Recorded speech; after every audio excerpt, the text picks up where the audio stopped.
Laing Garbo gikan sa Valencia, Negros Oriental ang usa sa mga nalakip sa talaan sa top 10 sa Mechanical Engineering Board Exam 2022 nga gipagawa sa PRC ning buwana. Siya si Engineer Mac Rowie Makatangay nga nakalangkat sa ikapitong nga pwesto sa maong pasulit. Si Engineer Makatangay, proud product sa Negros Oriental State University Dumaguete City ug iyang nakuha ang passing rate nga 93.40%. Karong buntaga, sayran ta ang iyang istorya sa kalampusan ug mas ila-ilahon ta siya dinhilang sa GMA Regional TV Live. Laing board top notcher ang atong ila-ilahon ug saluduhan karong buntaga makapuso top 7 Mechanical Engineering Licensure Exam Engineer Mac Rowie Makatangay. Maayong buntag ug maupay na aga. Engineer, kumusta? Welcome sa GMA Regional TV Live. Pakigreet sa itong kapuso this morning. Buntag po, dog, maupay nga aga kaninyong tanan. Dagan kayong salamat sa pag-imbita na ako diri karon, and I'm really happy to join this interview with you, sir. Thank you so much and congratulations, Engineer, for acing the top 7 spot sa board exam karong bag-o. Unsa may reaction nimo dihang naibaw-an nimo migawas ang resulta nga ikaw ra ang dili taga Luzon nga naapil sa top 10? Sa tinuod lang, sir, ang pinakauna dyan akong reaction is speechless dyan kay wala man ako siya na-confirm, nabalaan ako siya sa akong amigo lang ba, then moto ako siyang gi-double check, then dito na ako naka-realize dyan, wala, tinuod ko di ay. So during the exam, unsa may parte ni adto nga maingon tang nasayunan ka og nalisdan sab ka pag-ayo? Katong first day, muto siya sayon para na ako.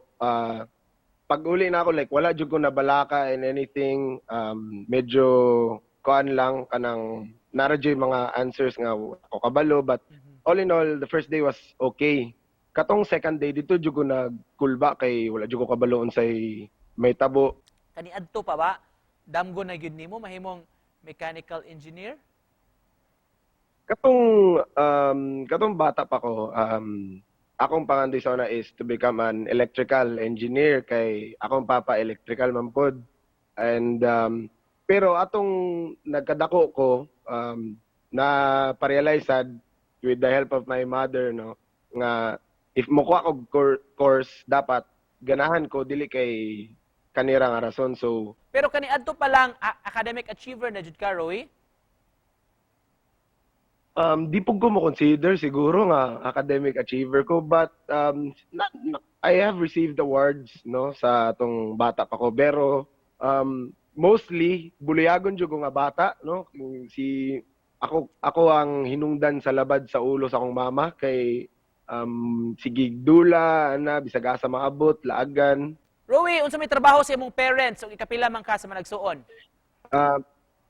Yes, sa akong my father is a licensed electrical engineer and my mother is a caregiver. Ikatulo ko sa managsuon sa akong mama, pero sa akong papa, wala ko kabalo kay de joke lang. Bitaw, ikaduha ko sa akong father side. Ako ang kinamanghuran all in all. Doon na ba yung mga practice nga ginabuhat nimo? Sama sab sa ning buhaton pod sa uban ng mga top notchers? Actually, napangutana sad ko ana, pero honestly wala ko kabalo if ritual ba siya or anything, pero back then ni search ko mga tips and tricks sa mga board passers and top notchers, and at the end of the day siguro 90% nila wala ni angay na ako. So siguro I made my own things. I did my own thing na lang, starting with every rest day na mo, since 6 days may mag-review, musuri ko ana sa Cebu, like laag.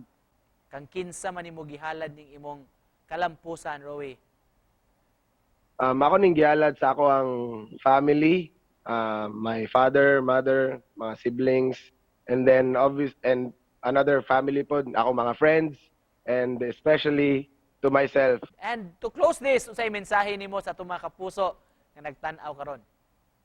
Always believe in yourself and never stop learning.